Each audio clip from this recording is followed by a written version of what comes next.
All right.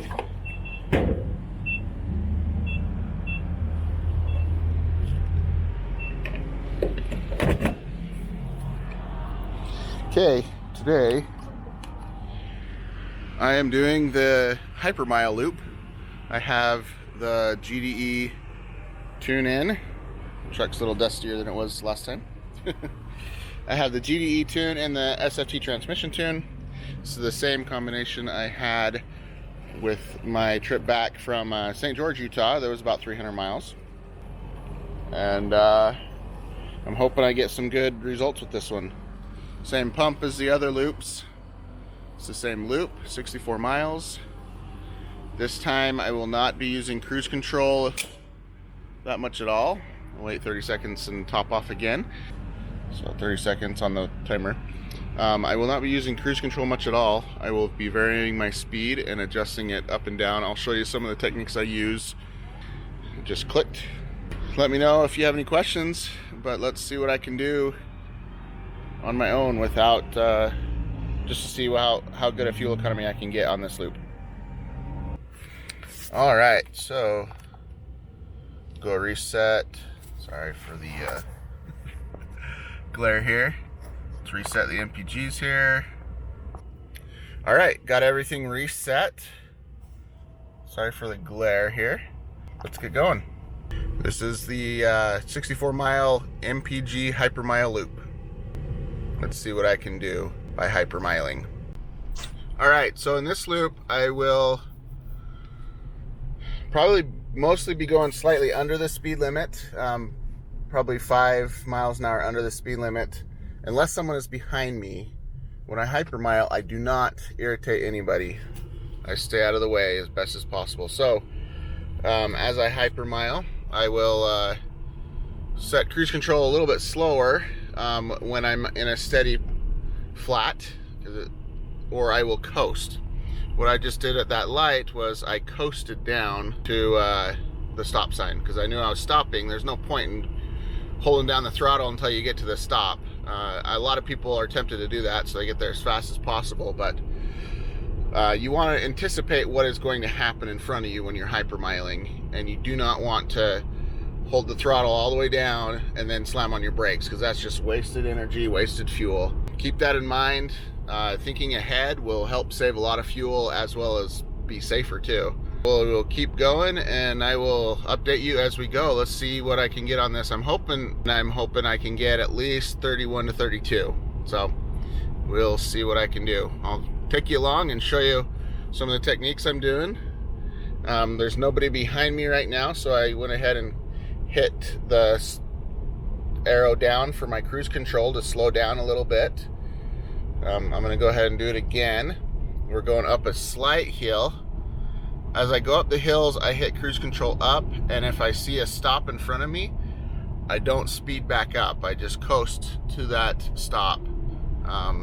Either I'll switch it to neutral and coast down if there's a hill, or I'll just take my foot off the gas and coast down. So let me know if you have any questions below in the comments, and I'll do my best to answer them. All right, quick update here. I'm just over halfway on the first section, so about just over quarter way of the total loop. It's 18 miles right now. I'm averaging 28.5 miles per gallon on the lidometer, which has been kind of inaccurate all over the place on these runs. So, but it is higher, the highest it's been so far. I did have to go a little faster for one section because I had a guy a guy right behind me that couldn't pass me.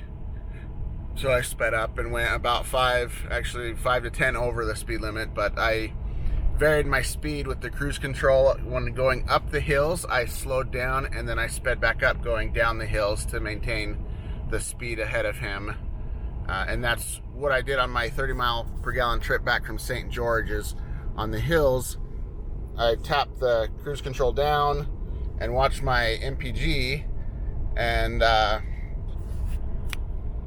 watch the MPG and try not to let it get below 20 going up the hills, and then I'll accelerate coming back down the hills. So that's a good trick if you're wanting to know how to maintain speed and get better fuel economy, as you slow down on the hills going up, speed back up on going down. A lot less strain on your engine, a lot better fuel economy. And then I also have been switching it to neutral. I have it right now, so when I'm slowing down for a corner or whatever, or for a stop, I switch it to neutral. And don't switch it to neutral too often, but as long as the engine is running, the fluid is still moving. Just watch your temperatures. Luckily in this truck it has not been an issue at all, but in some vehicles it can cause problems, so make sure you know if you can switch to neutral or not while coasting. Sometimes I know some people will hypermile and they'll shut off the engine and coast in neutral. That's not only illegal, it's dangerous and it could damage your car, so don't do that.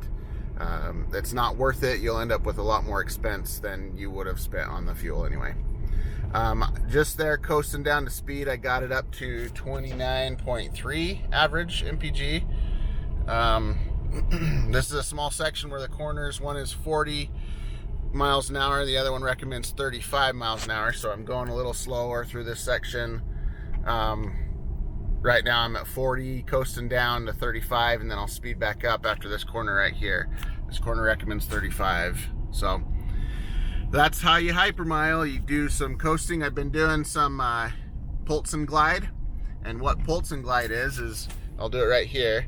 You speed up almost at 30 miles a gallon average. So pulse, you speed up for pulse to just above the speed limit, and then you glide back down either by holding the throttle down slightly so the engine's not slowing you down, or you put it in neutral. So I'm going to speed up. We just switched to 65, so I'm going to speed up to about 70, and then I'm going to glide down to 55, and then I'll keep doing that over and over again through this stretch, just to keep my miles per gallon up high enough. So anyway, there's a few little techniques that I do to get my fuel up. 29.1 miles per gallon right now. Just accelerated up. I'm at 60. I'll keep going up to 70, and then coast down a little bit and keep going. Just don't piss off anybody behind you. That's the goal anyway, is get as best fuel economy without making anybody mad. All right, I'm just turning around right now. My MPG gauge, the lidometer shows 28.7 MPG right now. So we'll see what I can get on the way back. It'll go down obviously right now because I gotta speed back up to 65. But I'm doing pretty good, and I'm not doing too much slower. I think the overall trip will probably be about 10 minutes slower, but not too bad. So let's speed back up to 40 miles an hour first, and then 55, and then 65. So 28.5 now. I would really like to see above 30 when I get back. I think I'll be there, but we'll find out. All right, I am just pulling into the grocery store gas station now. The lidometer says 29.1 at the moment. It was 29.2, but I got stuck at a light back there. So let's see, 29.1.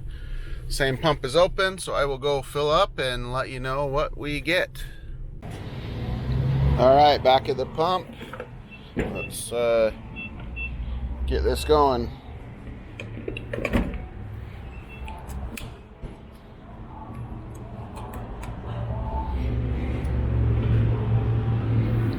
I'm really curious to see how we do here.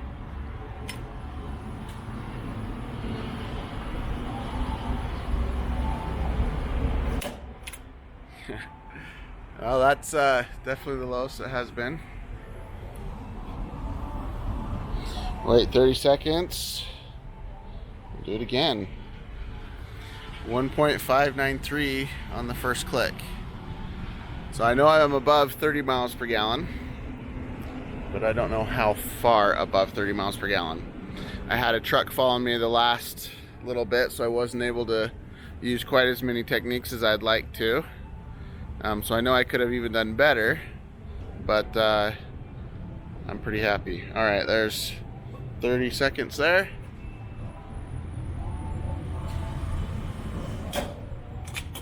And there's the final click. Let's pull out the calculator, see what we get. All right, so 64 divided by 1.856. 34.48 miles per gallon. That is pretty freaking awesome. Granted, you don't want to travel this way all the time, hypermiling, but I just wanted to show the capabilities of what you can do. 34.5 miles per gallon. That's pretty awesome. $5.23 to go 64 miles. Thanks for watching. Let me know if you have any questions or comments. I appreciate it. We'll talk to you later. Bye.